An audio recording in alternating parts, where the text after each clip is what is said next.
Nah, jadi kita akan membahas tentang gelombang bunyi. Tapi pertama, kita udah familiar dengan namanya bunyi, tapi kita belum tahu apa sih sebenarnya bunyi itu. Itu kan kalau dari definisi gelombang, gelombang itu adalah energi yang bergerak dari satu titik ke titik lain. Nah, gerakannya itu ada yang butuh medium, ada yang nggak butuh medium. Kalau butuh medium, namanya gelombang mekanik. Kalau nggak butuh medium, gelombang elektromagnetik. Nah, kalau suara itu butuh udara atau medium, nggak harus udara, tapi bisa juga padat, bisa juga cair. Nah, perambatannya, bentuknya itu udah ketahuan ibaratnya. Apa yang berubah dari mediumnya saat suara itu bergerak. Nah, kalau kita gambar, jadi saat gelombang bergerak dari satu titik gelombang suara bergerak dari sini ke sini, maka dia akan membentuk perapatan, penggalan. Nah, ini adalah panjang dari satu gelombang longitudinal. Ini makanya. Nah, ini visualisasi dari partikel udara ya. Tapi kalau partikelnya lebih padat artinya contoh di cairan atau zat padat, dia akan merambat lebih mudah. Karena ya bayangin aja kayak kamu lagi antri, terus ada yang mendorong dari belakang. Nah, kalau antrian itu padat, kamu dorongannya akan domino ke depan itu lebih cepat daripada kalau dia renggang. Nah, ngomong-ngomong renggang, ini juga ada hubungannya sama virus corona ya. Jadi saat kamu lagi stay di rumah masing-masing, tetap di rumah masing-masing, dia ini perambatan longitudinal virusnya itu juga lebih lambat. Maka kalau lebih lambat, rumah sakit bisa punya waktu untuk ngobatin yang sakit. Jadi mereka nggak over capacity. Oke, jadi sebagai pengingat sedikit dari gelombang longitudinal, ya jauhkan partikel diri kamu dengan partikel termasuk keluarga sekalipun. Ya, karena nggak ada yang tahu kamu udah dapat virus atau belum. Oke, lanjut. Di sini gelombang longitudinal dia akan bergerak. Nah, jadi syaratnya butuh medium. Sekarang, berapa kecepatan suara?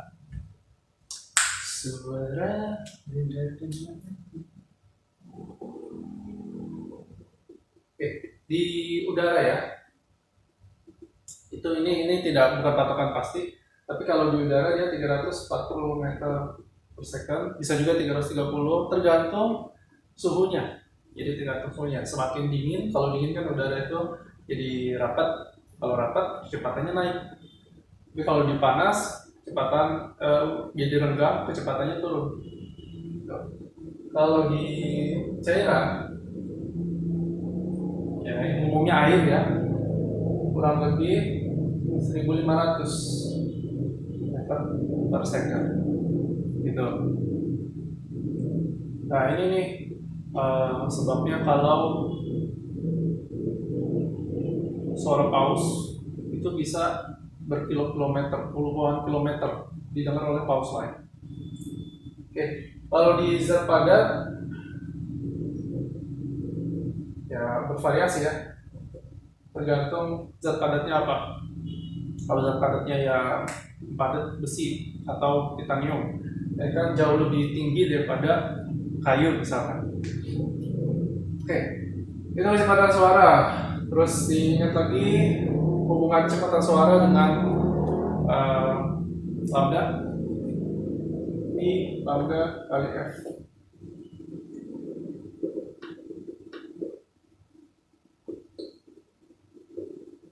Ini yang harus kamu ketahui, kalau di udara gelombang suara yang merambat, F itu nilainya konstan. Kenapa begitu? Coba. Oke, itu karena tadi kan definisinya gelombang itu energi yang merambat. Jadi kalau energinya merambat, dari hukum kekalahan energi, energinya nggak boleh hilang dong. Ya, jadi kalau dia merambat, energinya harus sama dengan yang awal dengan akhir. Kebetulan frekuensi itu adalah perwakilan dari energi. Jadi kalau energi besar, frekuensi besar, energi kecil, frekuensi kecil. Jadi kalau dia ya dari kalau energi tadi, berarti frekuensi tidak akan berubah. Sama kayak kamu lihat cahaya lampu dari balik kaca. Nah, saat cahaya lampu lewat kaca itu dia kecepatannya berkurang, tapi warna yang kamu lihat akan sama, gitu. Daripada aslinya sama. Jadi frekuensi nggak berubah. Kalau ini nggak berubah, maka yang berubah itu V dengan lambda yang berubah.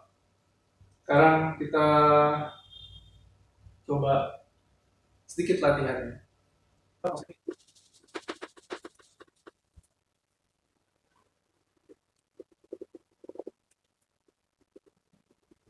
Oke, ini latihan sedikit. Jadi di sini kita punya seorang anak yang entah kenapa ada di antara dua gedung. Terus entah kenapa juga dia punya pistol. Ditembakkan ke atas. Ya. Nah, sekarang pertanyaannya.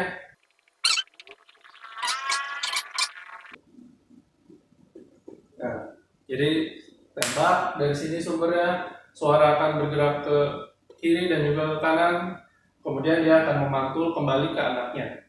Nah, pantulannya itu kan berarti ada pantulan pertama sama pantulan kedua, berapa selisihnya? Oke. Saya kasih 5 detik buat ngitung. Oke, udah. Tamat. Mana dulu yang paling dekat sini?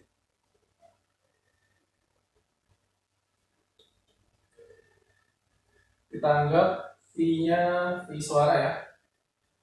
V suara ya dia mudah 300 meter per second lah. Kita buat seperti ini. Nah, kita lihat saat dia kiri dulu. Saat ke kiri, terus ke kanan. Dia jaraknya berapa? Kiri kanan. Jaraknya dia akan 2 kali lipatnya. 50 kali 2. Jadi 100 meter. Kemudian waktunya gimana? Kalau di mekanika kan kecepatan tuh jarak bagi waktu. Jadi waktu yang dibutuhkan untuk seorang lambat bolak-balik jarak dibagi V. Sehingga didapat untuk sisi ini dia akan 100 per 300, 0,33 detik. Gimana untuk sisi yang ini? Jaraknya tadi 150. Kalau dia bolak-balik butuh 300 meter. Nah, dengan cara yang sama kita akan dapat berarti T-nya S per V, S-nya 300, waktunya kecepatannya 300 juga. Dia dapat 1 second. Sehingga deltanya selisihnya adalah 0,67 detik. Nah, ini selisih suara yang kamu dengar. Itu juga kalau ini yang kamu dengar juga nih kalau ada kamu ke gunung terus teriak pun. Nah, ada selisih pantulannya itu karena suara kamu nggak cuma ke satu arah, tapi juga ke dua arah. Jadi kalau di gunung itu memantul ke tempat-tempat lain. Oke. Itu salah satu contohnya. Simpel ya. Nah, ada yang tahu penerapan lain dari gelombang suara? Saya pernah mention ada hubungannya sama laut, yaitu sonar.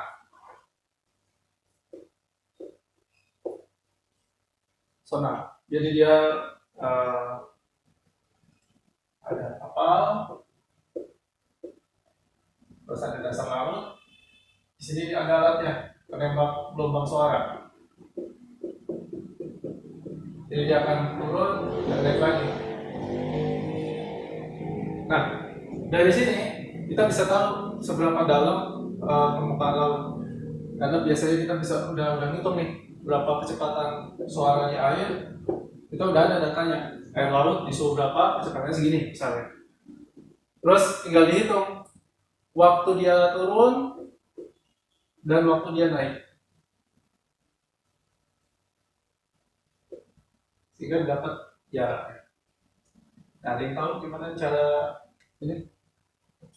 Oke, di sini kan kelihatan nggak? Oke, di sini kalau misalnya waktunya kan turun dan naik. Misalnya waktunya, waktu totalnya itu